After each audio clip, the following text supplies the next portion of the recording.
Kejam aniaya pacar, kini anak pejabat nangis Bombay saat jadi tersangka. Beredar foto Gregorius Ronald Tanur alias GRT, anak anggota DPR RI menangis usai jadi tersangka kasus penganiayaan Dini Sera Afrianti hingga tewas, Jumat 6 Oktober 2023. Gregorius diringkus polisi setelah aniaya kekasih hingga tewas di basement apartemen pada Selasa 3 Oktober 2023. Dalam konferensi pers yang diunggah Instagram undercover.id, Gregorius Ronald Tanur tampak digiring oleh polisi. Pria bertubuh tinggi itu hanya tertunduk sepanjang digiring polisi ke depan awak media.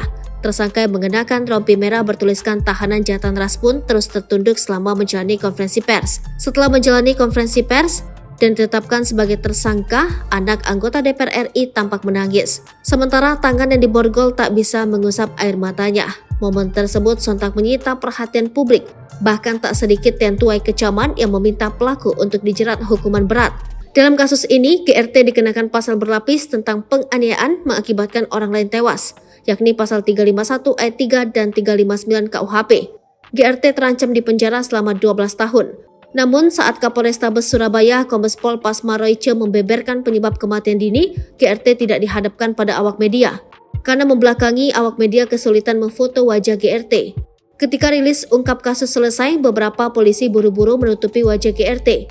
Kemudian GRT segera dikeler menuju ruang tahanan. Joko Hermanto, salah seorang wartawan TV, mengalami kejadian tak mengenakan saat berusaha mengambil gambar wajah GRT. Dia dihalang-halangi polisi untuk mengambil foto GRT, sampai-sampai badannya ditarik mundur menjauh dari GRT.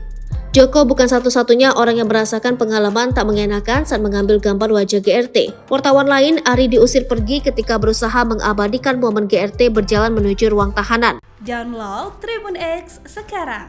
Menghadirkan lokal menjadi Indonesia.